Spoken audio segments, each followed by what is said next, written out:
So news has come out that Stew was suspended for 2 games, or is going to be suspended for 2 games, and LeBron is suspended for 1 game against New York tomorrow night, which is huge. I think a lot of us thought he wasn't going to get suspended at all and Stew was going to get suspended, but that is kind of a crazy thought. And I mean, I was one of those people. I thought, no way they suspended LeBron. He is their moneymaker. They're going against New York in Madison Square Garden. Fans had to spend thousands and thousands on tickets, most likely, because, I mean, I can't just imagine. Like, if Little Caesars Arena was sold out and packed like that, I can't imagine what the Madison Square Garden would be like.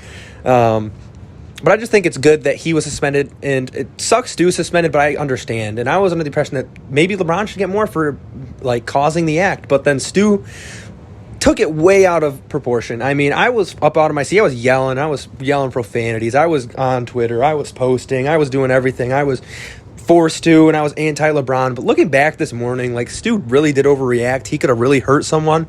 There were a couple of Pistons assistant coaches that ended up on the ground, and it was just kind of an insane thing.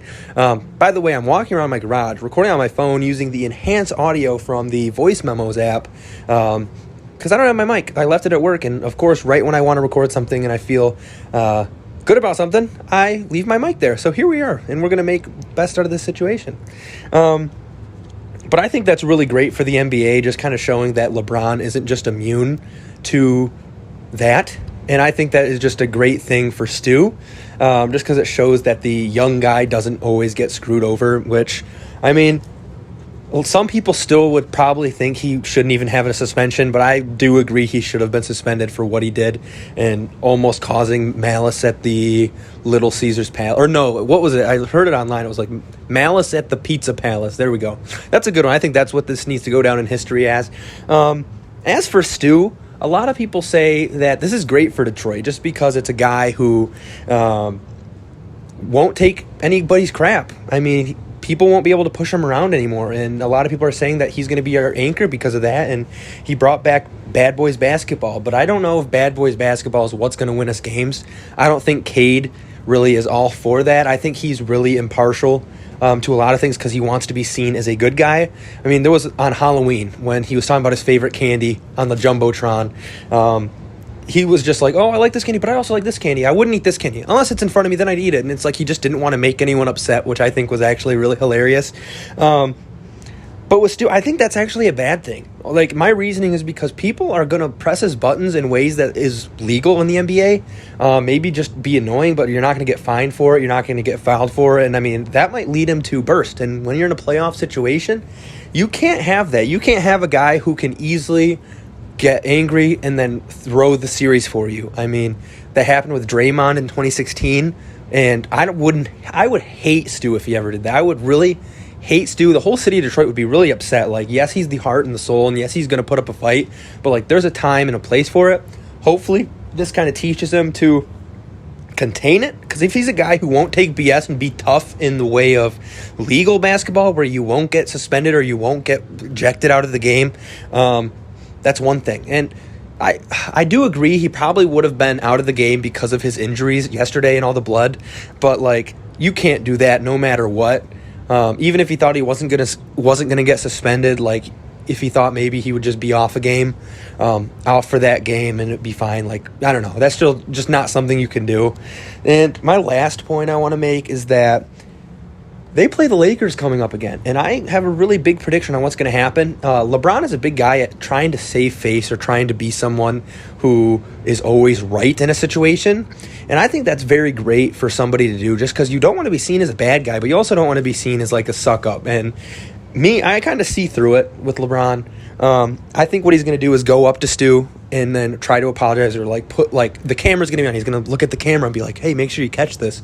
And he's going to say, oh, I'm sorry, Stu, whatever. And Stu's just going to ignore it, walk away. Kind of like the Blake Griffin when he was traded, when Steve Ballmer went up to go give him a handshake and Blake was like, oh, I didn't even see him. Like, he obviously saw him. And I think Stu is just going to not take that, going to do something else, maybe punch him in the... No, I'm just kidding. He won't punch him in the face. But that'd be interesting if he did. But I'm very thankful Stu didn't get any farther. And Cade Cunningham was, like, the only thing holding him back from going to the Lakers bench. And honestly, the Lakers... I know I said that was my last point, but here we go. I know I said that the Lakers... Wait, what was I even saying? I don't even remember, but what I'm trying to say now is that Cade Cunningham stopped the Lakers from getting further suspensions because DeAndre Jordan was sitting at half court, Russell Westbrook was at half court, and if Cade Cunningham was not there to do anything about it, I mean, Stu would have had a free shot over there. DeAndre Jordan probably would have gotten involved. Russell Westbrook would have gotten involved, and so that would have led to even more suspensions, which would have led to an even bigger malice at the Pizza Palace. So they're kind of lucky Cade Cunningham stepped in, and I mean, why was he the only one to step in? I mean, there were assistant coaches too, but other players just kind of watched. They came in after it was basically done, but Cade, I mean, took 3 hits from Stu, 3 shoves from Stu, and it was still there. He was on him. I mean, I'm not one to make excuses, but maybe he shot 0 for 4 in that fourth or in the clutch time just because he had to, like, literally deal with, I think someone called him the Jamaican Hulk, which I think is hilarious, and I don't know if he would like that nickname. But yeah, that was a great game overall. I'm very happy with how it went. Even though we lost, it showed that we can get up. It's just we are really lacking rim protection, and we're just lacking a couple more pieces, and I really think Killian could have helped out guarding Russell Westbrook in there. I just don't know why Corey Joseph was guarding him that entire time. I mean, I can't remember if I already said this, but I think Killian Hayes would have been so much better off there. And overall, that was a good game. It shows we could get the lead, and once we lost Stu, it really screwed us over. So I don't know what we need to do. I think we should sign another big man until Kelly Olynyk comes back and just have him on the roster. I don't know who we would cut. Probably Rodney McGruder. I don't know. But the big thing is I really just want to see Jalen Duren on this team. Is it Duren? I don't know. D-U-R-E-N. I know there's another Duran in the draft class as well. I'm still learning all these players, and this is the earliest I've ever been into like the draft and stuff like that, so it's pretty exciting. But if we get another one of those big guys, I think we're going to be pretty unstoppable, especially if we have Killian and Cade dishing.